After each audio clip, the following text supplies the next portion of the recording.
नमस्कार दोस्तों, मैं हूं सोमनाथ दास और आप देख रहे हैं हमारा YouTube चैनल मार्केट शाला पर ये शो है या सीरीज आप इसको कह सकते हैं, जिसमें कि हम वैल्यू इन्वेस्टिंग के जो चुने हुए हमारे चेकलिस्ट को क्लियर करने वाले जो स्टॉक्स हैं, जिनके अंदर के पोटेंशियल है एक मल्टी बैगिंग का, वो स्टॉक्स आपके सामने लेकर के आते हैं। इसके लिए हम एक परफेक्ट वैल्यू डिगिंग यानी कि मेरा कहने का मतलब परफेक्शन से ये है कि एक डिफाइंड वैल्यू डिगिंग करते हैं। और डिफाइंड वैल्यू डिगिंग के साथ जो भी स्टॉक हमारे हमारे जो चेकलिस्ट में जो टिक्स हैं, उनको सभी चेकलिस्ट के सारे पॉइंटर्स को टिक करता है, वो स्टॉक हम आपके साथ शेयर करते हैं विद आ टेक्नो फंडा एनालिसिस। टेक्नो फंडा एनालिसिस मैं इसलिए कहूंगा कि फंडामेंटल एनालिसिस के साथ उसके अंदर एक टेक्निकल मार्केट के जो प्राइस एंड एक्शन का जो जिस्ट है वो भी रहता है, एसेंस है वो भी रहता है, जिससे कि एक एंट्री एग्जिट का आपको एक आइडिया लग पाए। क्योंकि मार्केट में, स्टॉक मार्केट की ये खास बात है कि ये एक फिक्स डिपॉजिट या फिर कोई fixed income kind of underlying नहीं है, या फिर एसेट नहीं है जहां पे कि आपने एक बार कोई चीज डाली और उसको भूल गए। कभी कभी तो बहुत ही मल्टीपल रिटर्न्स आपके लिए जनरेट हो जाते हैं, बट वो तब भी जनरेट हो सकते हैं अगर आप अपने एक इन्वेस्टमेंट को रेगुलर बेसिस पे टाइम दें, उसको एनालाइज करें, और फंडामेंटल्स को भी क्वार्टरली बेसिस पे एटलीस्ट जो है इवेल्युएट करते रहें, देखते रहें, और फिर उसका प्राइस एंड एक्शन पे क्या इफेक्ट आ रहा है वो भी चेक करते रहें, और फिर अपना एंट्री और एग्जिट दोनों उस हिसाब से प्लान करें। आपके जो डिजायर्ड लेवल्स हैं वो एक बार अप्रोच करने के बाद भी निकलने की जल्दी ना करें, उस प्रॉफिट को ट्रेल करने की कोशिश करें। वहां पे जो है टेक्निकल एनालिसिस भी काफी काफी इंपॉर्टेंट आपके लिए एक रोल प्ले करता है। तो स्टॉक का नाम, जो कि आपके सामने पहले ही आ गया है, स्टॉक का नाम है Indraprastha medical corporation limited, right. BSc पर इसका जो सिंबल है वो है 532150, और एनएससी पर इसका सिंबल है इंद्रा इंद्रा एमडीसीओ। इंद्रा एमडीसीओ इसका कुछ क्योंकि कुछ बन नहीं पा रहा है फॉर्मेशन।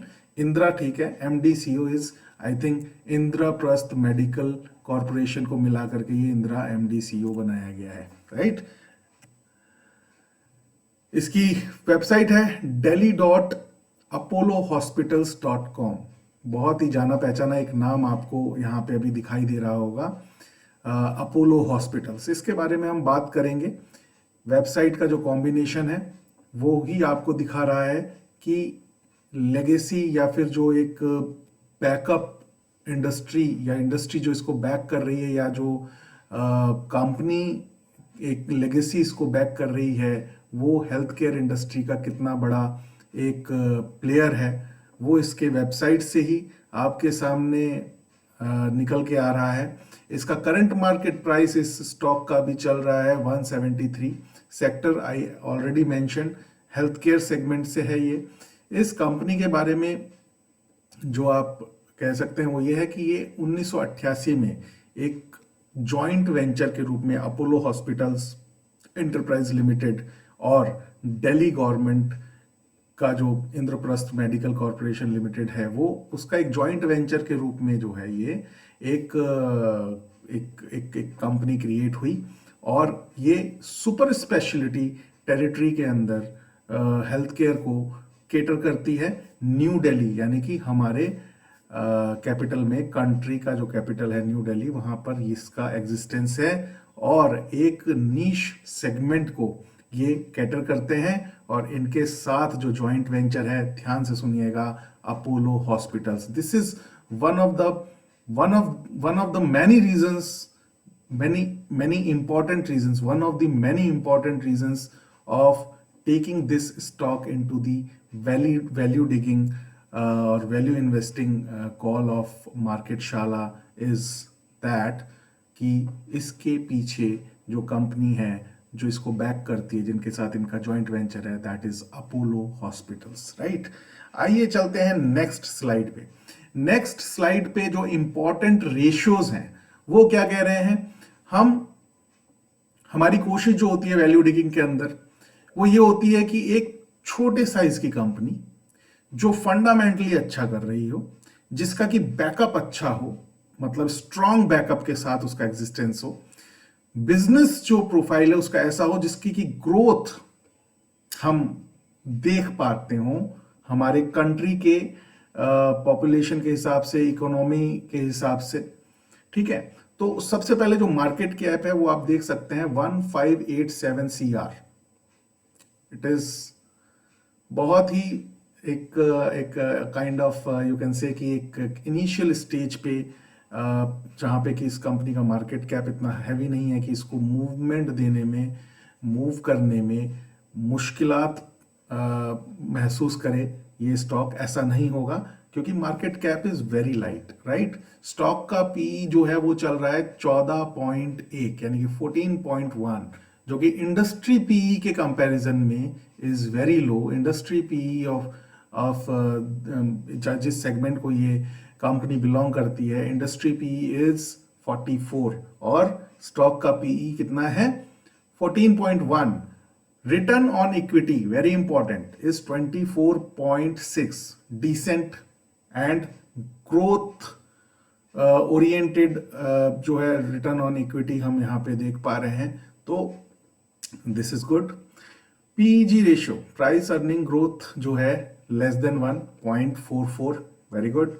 फेस वैल्यू इज 10, अभी भी जो है स्टॉक एकदम अपने आप में पूरी तरीके से संगठित है। अभी इसमें स्प्लिट, बोनस वगैरह ये सब चीजों के आने वाले समय में जब वैल्यू अनलॉकिंग के पूरी तरीके से पोटेंशियल इसके अंदर बना हुआ है। Debt to equity is negligible 0.01। Profit growth is 38.2%, really very good. Operating profit growth is 22.7% and sales growth is 15.7%. All above mentioned three ratios are really good. Profit growth बोले, operating profit बोले, sales growth बोले, numbers are itself saying the strength of this company. Earning per share is 12.3, which is as compared to last year EPS is much higher, which one of those very important points which we see while we take any stock into our radar of value digging, value investing, right? Promoters holding is 51%। FII ने भी थोड़ा सा अपना जो है इसके अंदर exposure लिया हुआ है 0.95 यानी कि 1% के आसपास। DII का जो है थोड़ा सा जो डोमेस्टिक इंस्टीट्यूशनल इन्वेस्टर्स हैं उनका एक ठीक ठाक सा 6.36 के आसपास का इनका भी स्टेक है, यानी कि ये भी ऑब्जर्वेशन जो कैटेगरी है, ऑब्जर्विंग कैटेगरी है, ऑब्जर्विंग एरेना को बिलोंग कर रहा है। जो बड़े इन्वेस्टर्स हैं उन्होंने भी अपनी छोटी छोटी पोजीशंस इसमें बना रखी हैं। इट शोज कि जैसे ही एक वो मोमेंटम कैरी होगा तो when they will jump into this particular stock, तो उस टाइम पे इस स्टॉक को पकड़ना मुश्किल हो जाएगा। तो ये भी एक ऐसा सिग्नल है जो कि हमें बताता है कि अगर चीजें फंडामेंटली इतनी स्ट्रांग नजर आ रही है तो हम एक अपनी पोजीशन यहाँ पे क्रिएट करके चल सकते हैं और ग्रेजुअली उस पोजीशन को लेवल्स के हिसाब से इंक्रीज करके हम बढ़ा सकते हैं। और एक who knows that can be one of the multi bagger into your stocks। जैसा कि हम हर बार कहते हैं, मल्टी बैगिंग इज समथिंग जो कि आप पहले से जो है वो नहीं कर सकते कि ऐसा प्रेडिक्शन नहीं कर सकते कि ये होगा ही होगा। आपकी 8, 10, 20, 25 स्टोरीज में से कोई एक, 2 या 3 स्टोरीज ऐसी होंगी जो कि मल्टी बैगिंग में आपके स्टॉक को मल्टी बैगर में कन्वर्ट करेंगी। और उसका एक ही तरीका है जो हम भी फॉलो करते हैं, जैसे ही डबल अप हो just get your stocks cost free. अपना आधा स्टॉक जो है बेच करके अपने स्टॉक्स को फ्री कर लें और फिर उसको चलने दें जब तक फंडामेंटल्स बढ़िया है, कंपनी के अच्छा बिजनेस आ रहा है, बिजनेस में बहुत ज्यादा ऊपर नीचे नहीं हो रहा है, तब तक चलने दें। तो that is the only way by which you can accumulate number of multi-baggers into your account or into your portfolio. So this is the way where you can only think of probable or potential multi-bagger, right? अभी आने वाले 2 साल 10 साल में कौन multi-bagger बनेगा, nobody knows, because भाव और मार्केट यही दो ही हैं जिन जो कि भगवान है, बाकी लोग खाली प्रोबेबिलिटी को ट्रेड इन्वेस्ट करते हैं यहाँ पे। आइए जल्दी ये देखते हैं नेक्स्ट क्या है। अदर इंपॉर्टेंट फैक्टर्स में 2 पॉइंट्स हैं जो यहाँ मेंशन किए हैं। In financial year 23 the company introduced clinical programs including structural heart disease, minimally invasive and robotic cardiac surgeries, leadless pacemakers, cardio diagnostics. Second is company put emphasis on the nurturing and enabling growth of its centers of excellence, which focus on specialties such as cardiac science, neurosciences, orthopedics, oncology, transplants, emergency, critical care and preventive health. Means they are doing expansions and very much focus on the niche area of health related segments, चाहे वो आपका neuro sciences हो, चाहे वो आपका cardiac से related हो, transplant से रिलेटेड हो, इमरजेंसी से रिलेटेड हो, मतलब जो भी एक हाई एंड सर्विसेज आज के टाइम पे हेल्थ सेक्टर के अंदर चाहिए, उनके अंदर ये एक्सपेंशन भी कर रहे हैं और फोकस्ड भी हैं उन एरियाज के अंदर जो कि इनके बिजनेस को एक अच्छा मूवमेंट, अच्छा एक एक्सपेंशन देने की पूरी कुव्वत रखता है। ठीक है, अब आते हैं नंबर्स के ऊपर, क्योंकि हम स्टॉक मार्केट इन्वेस्टर्स हैं तो हमें जो है नंबर्स को जो है बहुत फॉलो करना होता है, जो कि दिखाता है कंपनी की परफॉर्मेंस क्या थी और क्या हम एक्सपेक्ट कर सकते हैं। सबसे पहले सेल्स, हमने पिछले 5 साल के फिगर्स लिए हैं। मार्च 2019 के जो सेल्स के फिगर्स थे, it was 778 CR, 831 CR and 21, जो कि आप ये रेड देख रहे हैं, यहां पे एक डिप आया था और उसके बाद फिर इन्होंने जो है बाउंस बैक किया 22 में, और बाउंस बैक करने के बाद 23 में फिर उसको जो है ग्रो किया, जैसा कि आप देख पा रहे हैं 888 से 1099 तक। और ये ग्रीन कलर से जो आप देख रहे हैं 1204, ये दिसंबर तक के फिगर्स हैं, अभी इसमें एक क्वार्टर के फिगर्स और ऐड होना बाकी हैं। तो आप देखेंगे कि जब मार्च 24 के जब फिगर्स आएंगे तो वो कितना ज्यादा जो है एज कंपेयर टू मार्च 23 के, जो कि अभी ऑलरेडी जो है उसको सुपरसीड कर रहा है, वो नंबर्स और भी ज्यादा जो है आपको बढ़ते हुए दिखाई देंगे। Operating profit, which is very very important factor when we look into the numbers of any company. So 19 it was 82, March 20 it was 87, again as I've mentioned earlier 21 इनके लिए थोड़ा एक डल फेज रहा, बट 22 में बहुत ही आउटस्टैंडिंग तरीके से इन्होंने ओवरकम किया अपने पुराने पुअर परफॉर्मेंस को और जो है एक बाउंस बैक किया 120, फिर उसके बाद मार्च 23 में ग्रो किया 152 CR के साथ, और अभी जो है TTM इनका 178 पे स्टैंड कर रहा है। और that exponential growth you will be able to see, जो कि इस ग्रोथ को और भी बढ़ाता हुआ नजर आएगा मार्च 24 के जब ये रिजल्ट्स आएंगे, हम ये मान के चल रहे हैं। नेट प्रॉफिट के figures 28, 44 and 21, it was not good, it was just 2, but they bounced back in 22 with 59 CR and then in 23 86 crore के साथ, और अभी presently they are standing at 113, और मार्च 24 में we are expecting these figures to be extended with extraordinarily growing numbers, right? Numbers जो है और भी बढ़ते हुए दिखाई देंगे, which is good for the company, right? And the stock stock holders, जिनके पास शेयर होल्डर्स जो हैं उनके उनके लिए और कंपनी के लिए, दोनों के लिए ही अच्छा है। ईपीएस की ग्रोथ आप देखिए 3.10, 20 में 4.76, 21 में क्योंकि सारे नंबर्स डिक्लाइन हुए तो ईपीएस भी डिक्लाइन हुआ, बट 22 में दे बाउंस बैक विथ 6.39 एंड 23 में 9.40 और अभी प्रेजेंटली जो चल रहा है 12.28 which is going to be increased, we are hoping by March 24 जो कि इस फाइनेंशियल ईयर का फाइनल क्वार्टर रिजल्ट होगा। कैश फ्रॉम ऑपरेटिंग एक्टिविटी, ये कंपनी ऑपरेटिंग एक्टिविटी से कैश कमाती भी है कि नहीं, और कमाती है तो कितना, और कमाती है तो ग्रो कर रहा है कि नहीं वो कैश।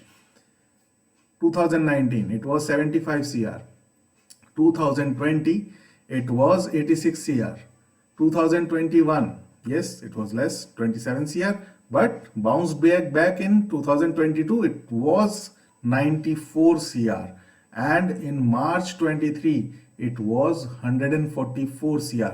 तो अब आप एक जो कंपैरिजन आप देखेंगे वो ये है कि कैश है बिजनेस के अंदर। जब ऑपरेटिंग प्रॉफिट और कैश फ्रॉम ऑपरेटिंग एक्टिविटी आप देखेंगे 82 75, 87 86, 41 27, 120 94, 152 144। यानी इसका क्या मतलब हो, मैं समझाने की कोशिश कर रहा हूं किस तरीके से जो है एनालिसिस को किया जाता है।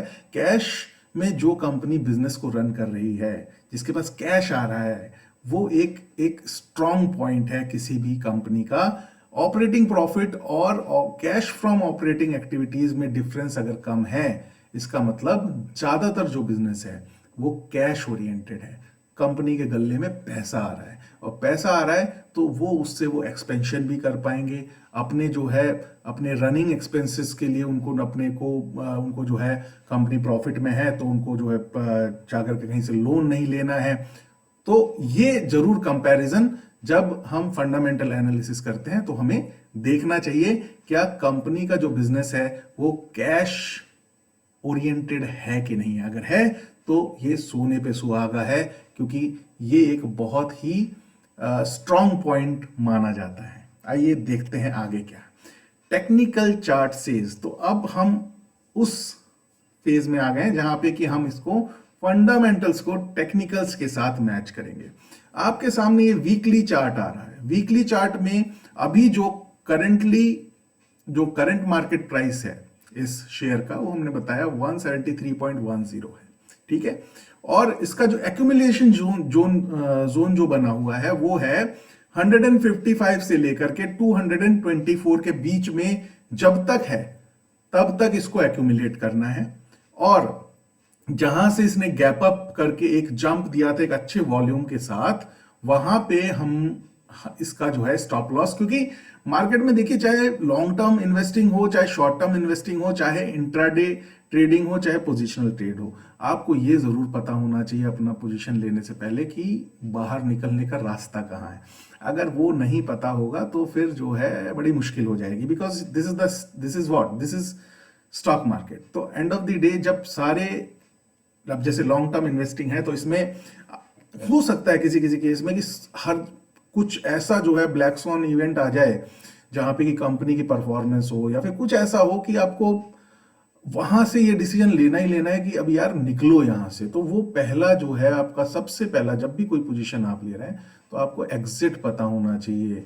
एग्जिट माने अपना स्टॉप लॉस पता होना चाहिए। प्रॉफिट टेकिंग तो आप ट्रेल कर सकते हैं, बट स्टॉप लॉस जो है सबसे पहले फाइनलाइज होना जरूरी है, जिससे कि आपको उसके बाद सेकंड थॉट नहीं आना है। तो जो हमारा एनालिसिस है यहाँ पे, जिस तरीके से हम चार्ट्स को देखते हैं, अभी इस टाइम पे थोड़ा स्टॉक जो है गिरा हुआ है, क्योंकि इसने जो है अभी एक अपना लोअर हाई बनाया है, और हम ये सोच के चल रहे हैं कि यहां पे ये अपने लोज के पास है, यहां से हो सकता है पहला एक इसको अपवर्ड मोमेंटम मिले।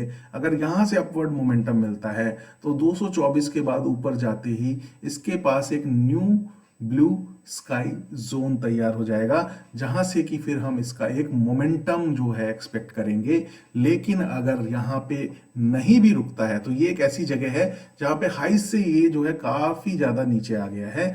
यहाँ पे एक पोजीशन बनाने का मौका है 173 के आसपास, और वो पोजीशंस आप स्टैगर्ड वे में 155 तक भी बना सकते हैं और ऊपर जाते जाते 224 तक भी बना सकते हैं। 224 के ऊपर जैसे ही जाता है आपको शांत होकर बैठ जाना है, नई प्राइस एक्शन फॉर्मेशंस का वेट करना है, क्योंकि उसके बाद हम ये मान के चलते हैं कि ये कम से कम जो है हमारे जो टारगेट्स हम यहाँ मान के चल रहे हैं minimum double of the CMP, और उसके बाद क्या है, ट्रेल करना है, राइट। ट्रेल करना है, एकदम से निकलने का जल्दी नहीं करना है। ट्रेल कैसे करें, जैसे ही कोई भी स्टॉक आपके खरीदे हुए प्राइस से डबल हो जाता है अपने स्टॉक्स को फ्री कर लें, यानी कि हाफ बेच दें हाफ रख लें। अब फ्री का जो स्टॉक है वो आपके पास है, अब आपको खाली जो है उसके रिजल्ट्स के फंडामेंटल्स पे वॉचफुल रहना है, यानी आंखें बंद कभी भी नहीं करनी है, आपको वॉचफुल रहना है। और अगर कहीं पे लगता है उसकी परफॉर्मेंस पे जो है गड़बड़ हो रहा है कुछ और उसका प्राइस एंड एक्शन के ऊपर भी आपको उसका इंपैक्ट दिख रहा है तो आप एग्जिट कर जाएं, लेकिन जल्दबाजी ना करें। पहली बार में ही डबल हो गया स्टॉक और एकदम पूरा निकलने की जगह आप आधा बेचें और आधा अपने पास कैरी करें, जिससे कि आप उसके डेवलपमेंट्स को कंटिन्यूअसली एंजॉय कर पाए। क्योंकि फंडामेंटली जब कोई स्टॉक पिछले 5 साल से एक स्ट्रॉन्ग परफॉर्मेंस दे रहा है तो 1-2 क्वार्टर या 1 साल के अंदर उसमें ऐसा कुछ अगर होता है तो वो सामने आ ही जाएगा, प्राइस एंड एक्शन में भी आ जाएगा, न्यूज में भी आ जाएगा, उसके रिजल्ट्स में भी आ जाएगा।